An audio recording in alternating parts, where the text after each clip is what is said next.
What if the evidence we sought to prove Christianity actually contradicted its core teachings? Today, we explore a profound dilemma. If undeniable evidence of Jesus' resurrection existed, what would that mean for the doctrine that salvation comes by faith alone? Welcome back to Answers from Genesis. I'm Genesis, here to delve into some of the most puzzling aspects of Christian doctrine with Alan.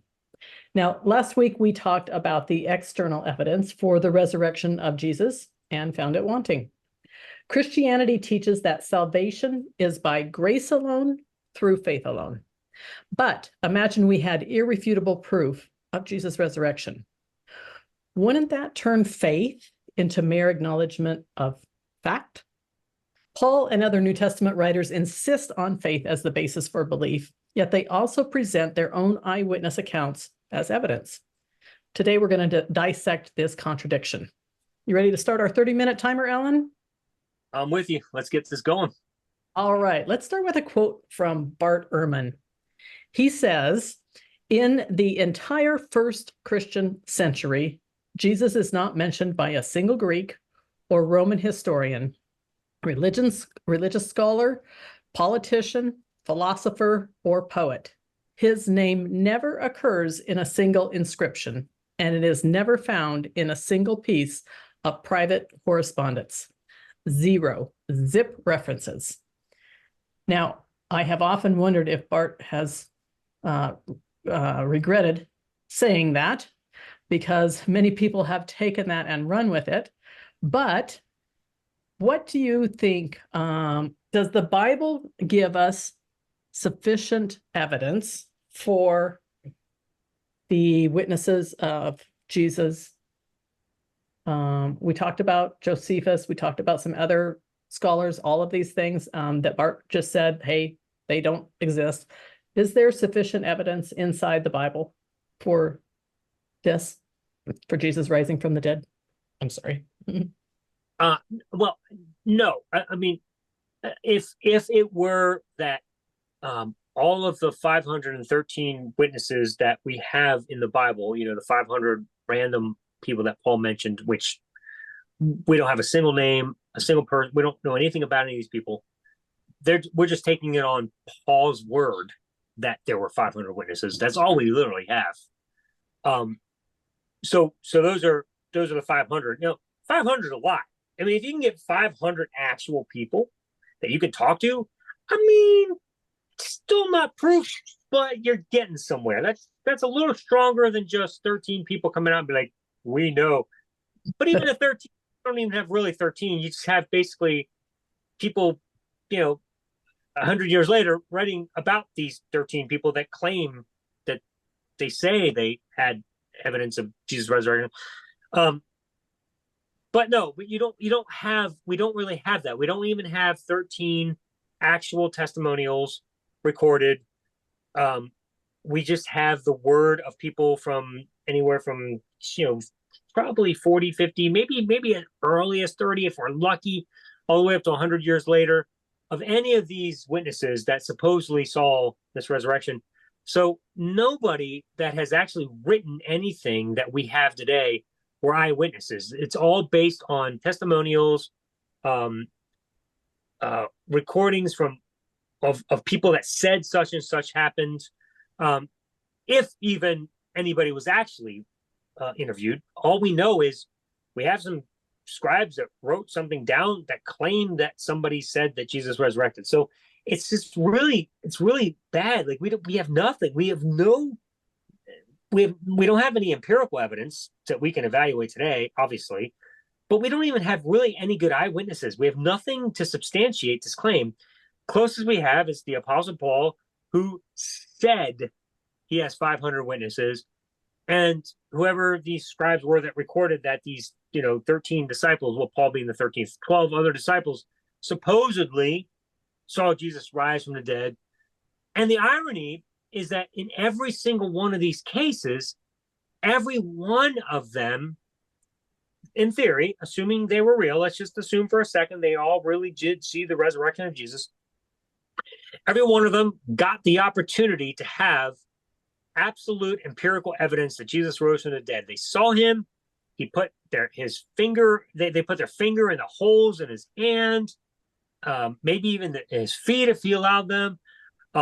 Maybe they saw the scarring on his head. He appeared to them. He appeared to Paul supposedly in a vision. So all these peeps, they all got to see the resurrected Jesus. But the rest of us, we don't get that kind of evidence. We don't get the opportunity to have any empirical observation whatsoever. We don't get to see Jesus. We don't get to have any proof of an empty tomb. We don't get to have any proof that he walked among people after. Frankly, we don't have any proof of any of his miracles. We have the testimony of these same eyewitnesses that say to us, we got to see it. Now, y'all just got to believe it because we're telling you so.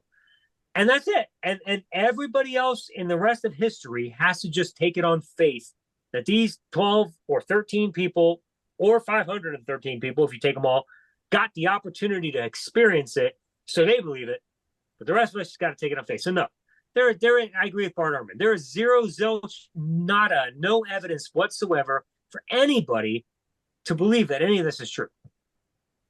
All right. Now, Alan, you have an unusual idea. At least it's one that I have not considered before. And so let's pretend that that these eyewitnesses actually were telling the truth, that they actually existed, right? That these 13 people actually existed, and maybe the 500 too, whoever they are. Let's just pretend for a minute that they existed, that they actually saw Jesus. What would be the problem with that? 2 words: Jim Jones. What do you mean?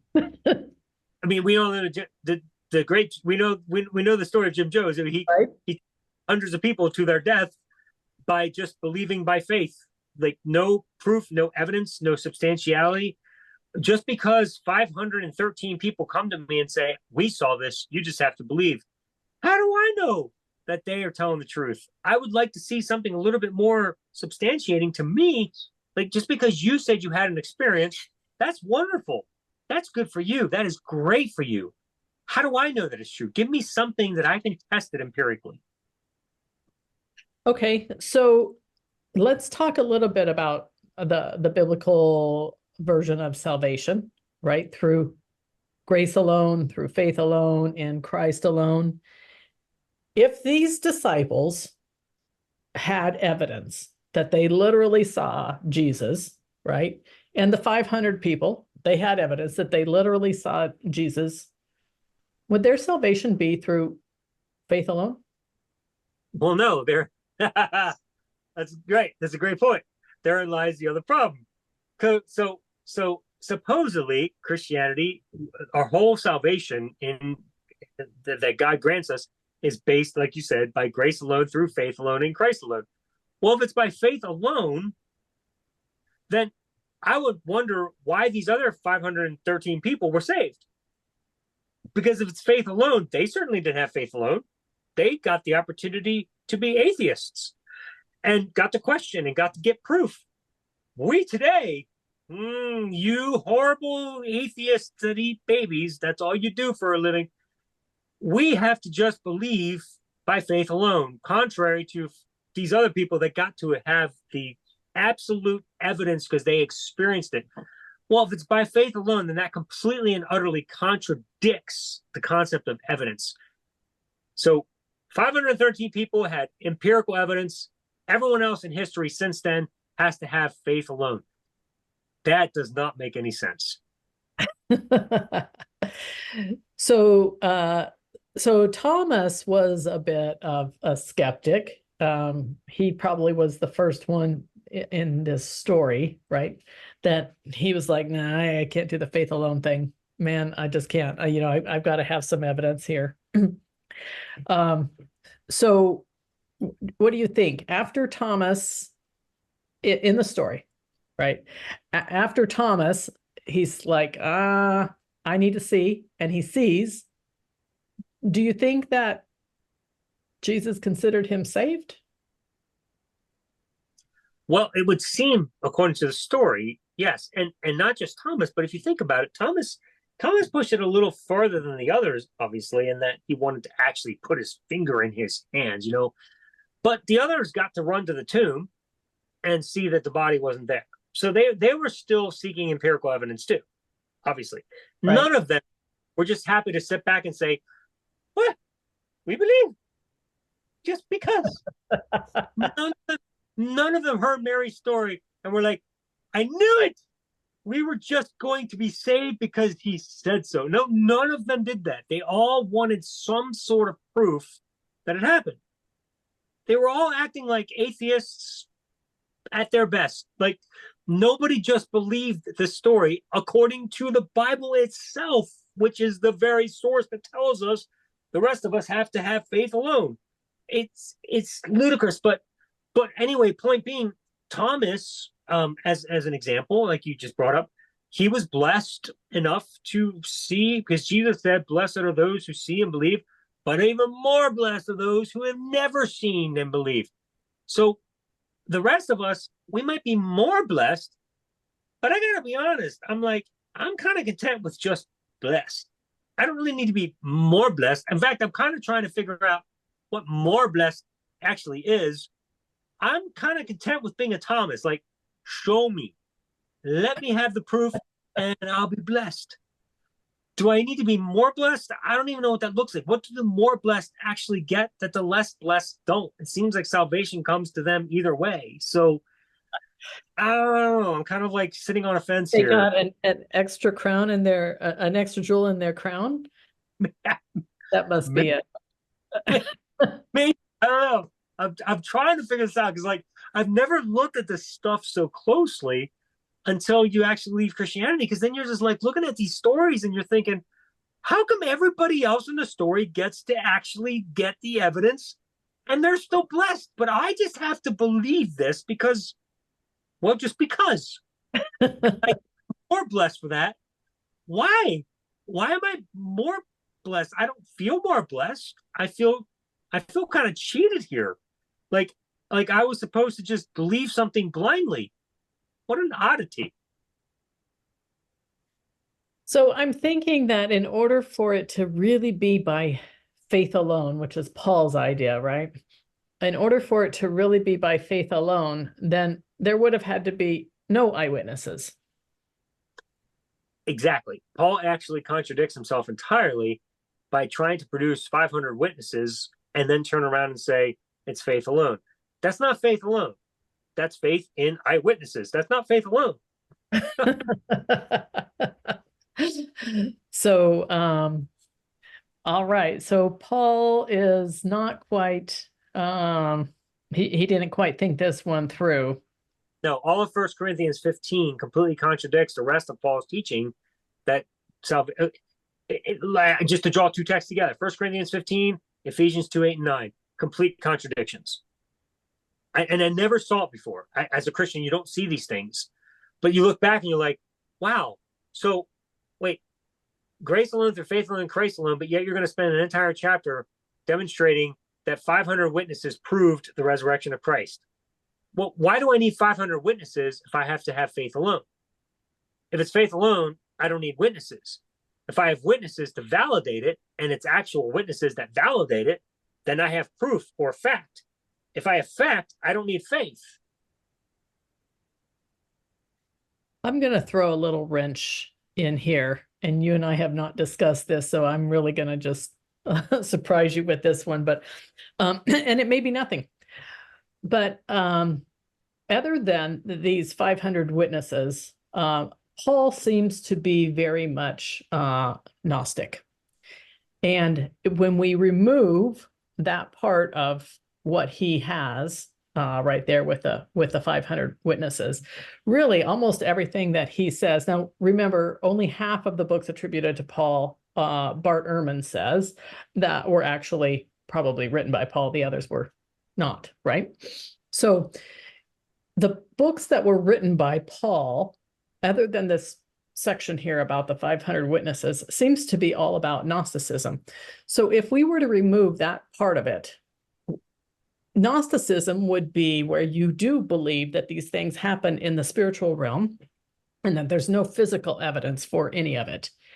And when I look at just the books that Paul wrote and just this part that Paul wrote, it would be that he would have Jesus being crucified in some spiritual realm and then being brought back to life again in some spiritual realm. And that is probably why Paul does not really talk about any of the stories of Jesus' life here on earth, because if he was Gnostic, then he wouldn't believe that Jesus actually lived here on earth, but that all of this was taking place out in some spiritual realm. Have you looked at that at all?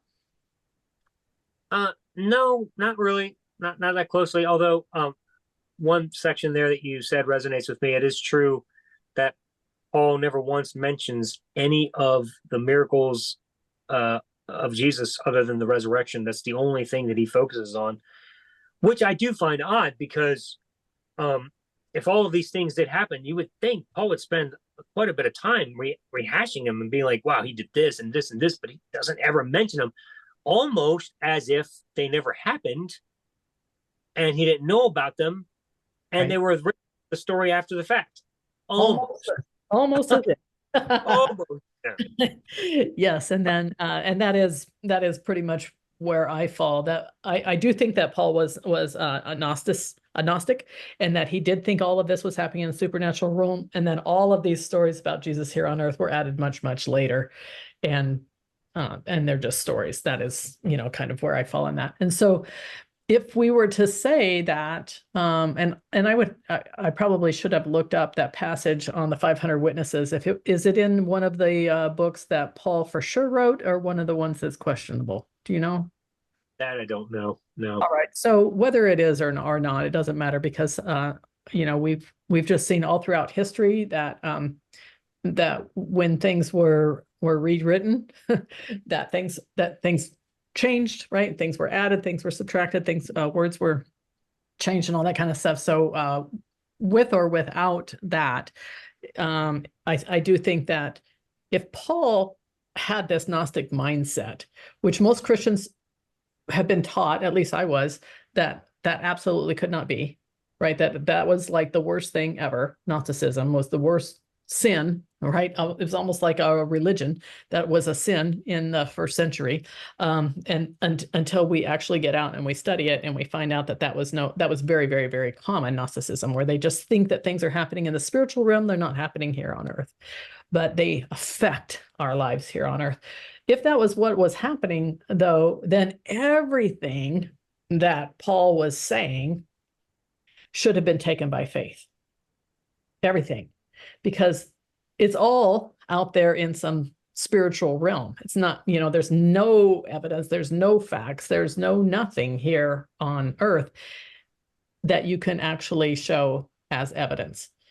And that's why people who dream, who have all of these visions, Joseph Smith, and all of these people who have all of these visions, you just have to trust them. You just have to have faith. You just have to trust Paul, that what Paul says is true, because he doesn't have any physical evidence for any of it.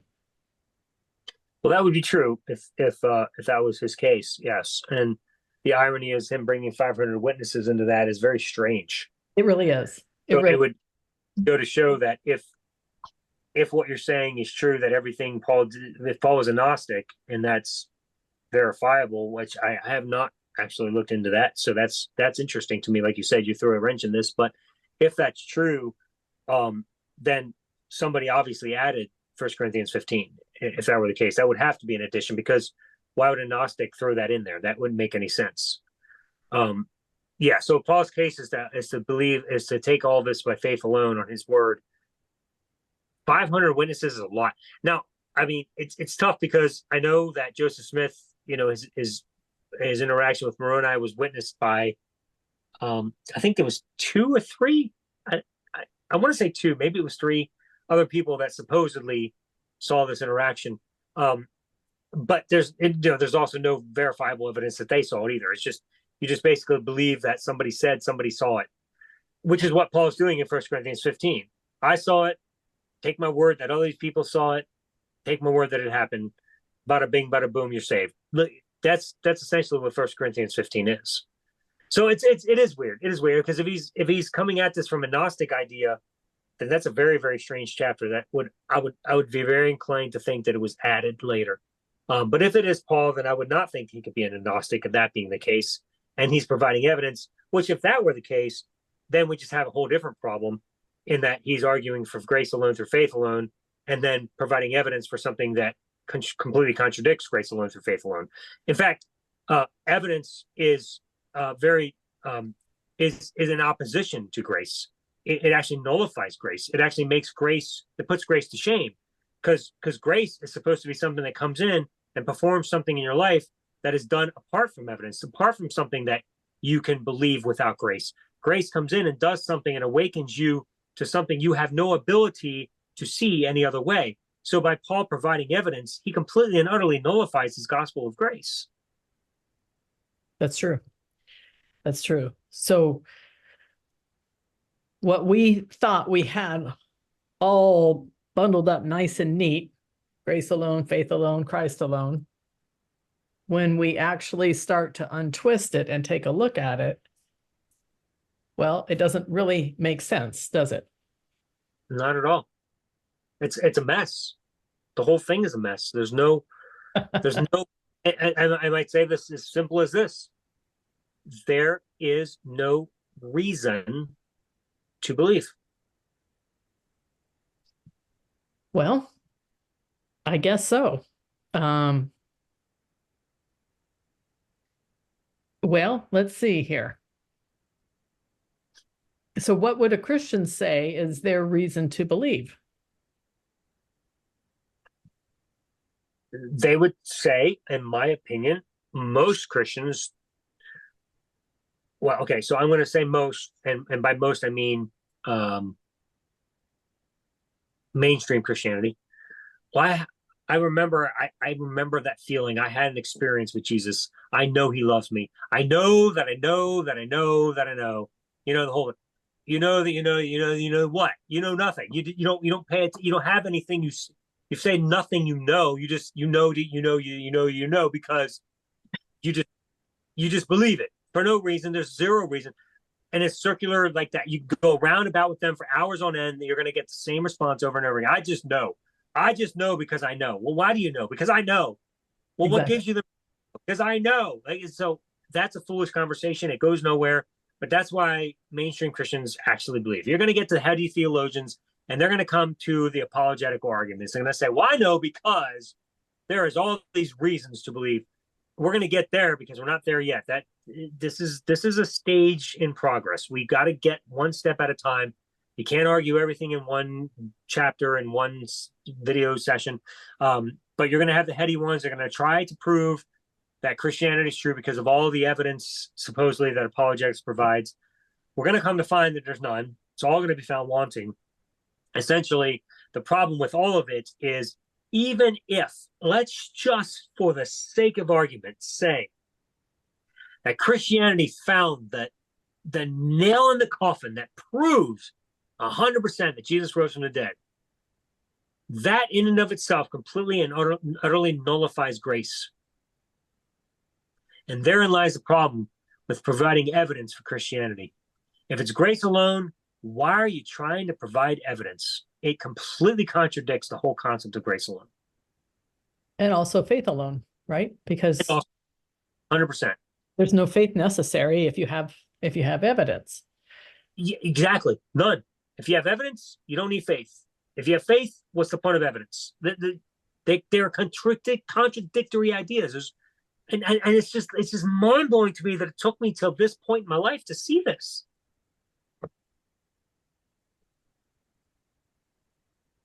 So there is a song by DC Talk that kind of talks about this. You want to tell us a little bit, just give us a little bit about why you think this is a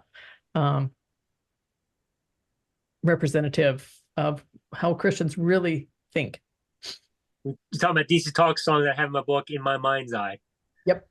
Interesting song.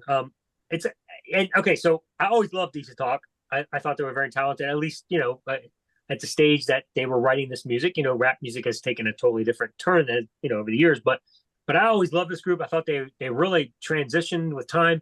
And you know, the music is still good. The song is still fun, but the lyrics are what kill me now, because the entire song is based around seeing God in your mind's eye, and that's the only place you see him. He's not real. He's not something you can experience in reality. The only place you experience him is in here. So what it amounts to, and I'll read the lyrics just because people may not know it. So I'm going to read them so that, since you brought it up, so those who haven't ever heard it can hear the lyrics. But essentially, what you're going to see, this boils down to, is I have no proof, I have no evidence, I can't ever see Jesus anywhere except in my mind. So as long as I believe God's there, that's when he's there. If I stop believing, it's amazing how he'll just disappear. But the only place he ever appears is in my mind's eye. So let me just read these lyrics. This is very interesting. In my mind, I can see your face as your love pours down in a shower of grace. Some people tell me that you're just a dream. My faith is the evidence of things unseen. And we've talked about that in previous episodes. Evidence is the only, faith. Evidence is the only thing we have that proves faith. That is the evidence. Like, when we have God, it's evident. Its faith is the evidence. That's it, period. I believe, therefore it's proof. It's the whole Reformed epistemological argument that we'll talk about when we get to apologetics. Anyway, I'm sorry to sidetrack back to the song.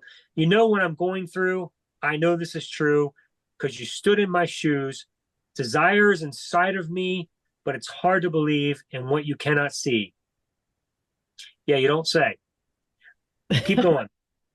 Can you catch the wind? See a breeze?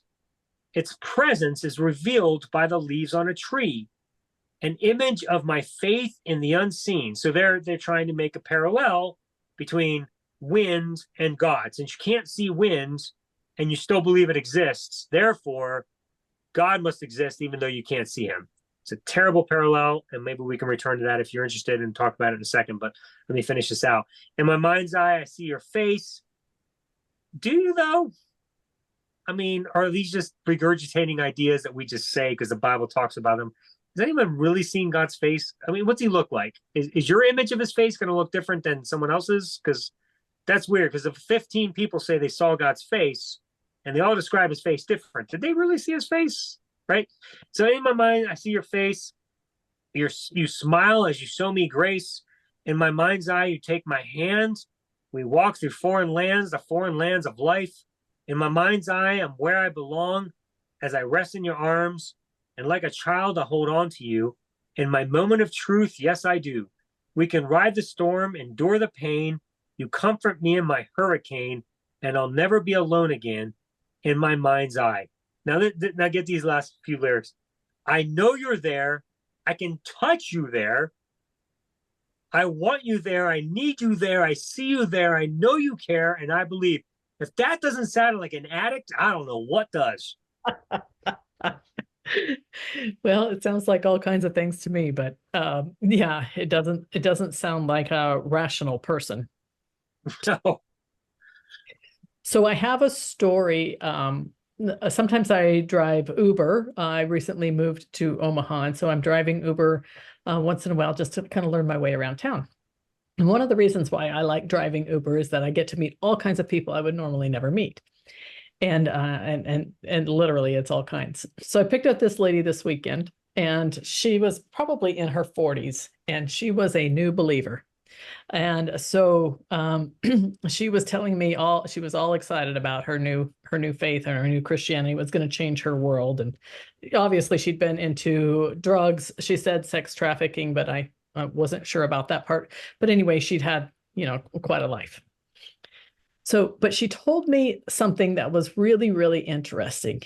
And she's been a Christian now for 3 months. And she says, I can't hear God yet. I know everyone says that it will take time, and I just need to keep listening, and I need to keep trying, and I need to keep trying. And I know that eventually I'll be able to hear God and see God, but I can't hear him yet.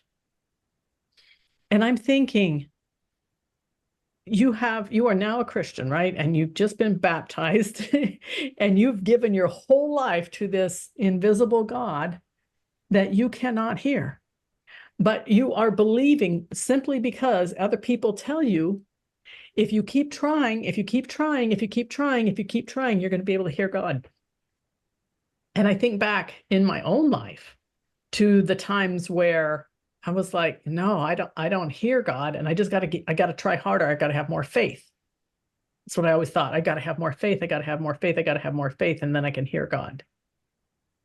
And it made me really, really sad that that we think that this is actually healthy and good, and to tell people just try harder to listen, and you're going to hear your invisible friend. So Christians, they think that they need this invisible friend to get through life. This is the only way that most of them get through life. Yeah, I was there, and it's all in here. That's it. It exists nowhere else. It reminds me. Did you ever? I'm going to have to assume you have, because I don't know very many Christians that did not experience this at some point in their life, way before even like you get into deep theological stuff and you start to transition your thinking. But at some point, most Christians, if not all, have a rededication in their life at some point. So just like with any addiction, you need to quit. Once the brainwashing has been removed, you just pick a time and you stop. But don't just leave yet. Just make sure you subscribe, like, and drop a comment here.